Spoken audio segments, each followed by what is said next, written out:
Pernah mendengar habis melahirkan pakai bengkung? Kira-kira perlu nggak sih?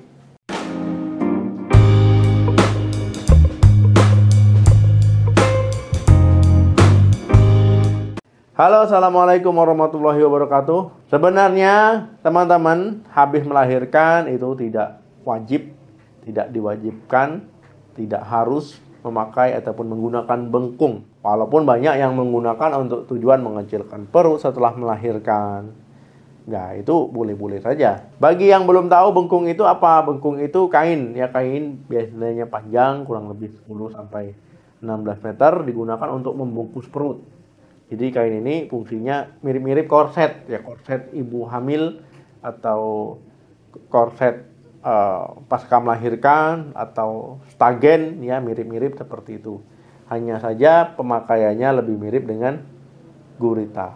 Kemudian ada beberapa penelitian yang mengatakan kalau seandainya memakai bengkung itu bermanfaat dalam proses mengecilkan rahim untuk kembali ke bentuk semula setelah melahirkan. Kemudian ada manfaat lainnya seperti apa? Menjaga postur tubuh, kemudian membantu penyembuhan otot yang mengendur, kemudian mengurangi rasa nyeri ataupun pegal-pegal, membantu melancarkan aliran darah, menyokong panggul, ya dasar panggul, meningkatkan kenyamanan setelah melahirkan. Nah, jadi mau pakai ataupun tidak itu tidak wajib, tergantung ke pribadi masing-masing, nyamannya seperti apa. Ingat ya, tidak wajib.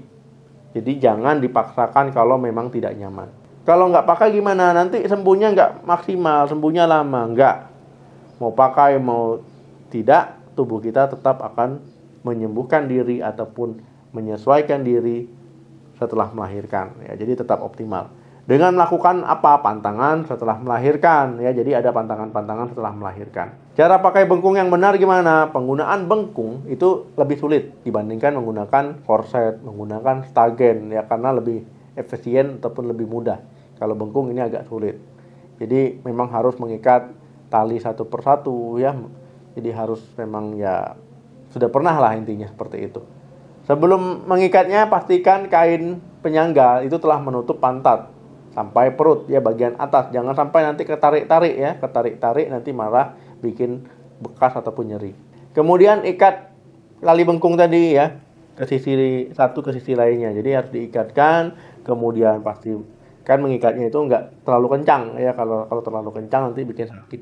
Jadi ikatnya itu ya disesuaikan saja, ya bikin senyamannya seperti apa. Biasanya ini dipakai sekitar hari ke-5 sampai hari ke-40 ataupun selama masa nifas, ya, persalinan normal. Kalau untuk sesar gimana? Kalau saran saya, kalau operasi sesar sebaiknya tidak dulu, ya karena nanti mengganggu penyembuhan luka, menghindari infeksi pada luka. Karena kalau seandainya pakai bengkung susah kontrolnya, ya nggak ketahuan. Nah, itu bikin perut jadi makin sesak, makin menekan luka. Jadi nanti masalahnya di luka tadi, ya. Jadi sembuhnya itu kurang maksimal ataupun nanti pemantauannya lebih sulit. Jadi kalau normal saran saya boleh pakai boleh enggak, tapi kalau sesar sebaiknya tidak. Ada risiko enggak, Dok, kalau pakai bengkung? Nah, untuk efek sampingnya biasanya timbulnya kalau sudah pakainya sudah lama, ya terlalu lama ataupun terlalu kencang. Kalau baru biasanya aman-aman saja. Nah, makanya penting untuk menjaga apa? Menjaga kebersihan diri. Kemudian melihat ketika pakai bengkung itu nyaman atau tidak. Kalau nggak nyaman ya dibuka, ya jangan dipakai. Nah, kemudian kalau seandainya timbul ya kram perutnya, kemudian sakit, kemudian nyeri, kemudian gatal-gatal, kemudian timbul rasa perih-perih, ya ruam-ruam, ya itu sebaiknya tidak digunakan.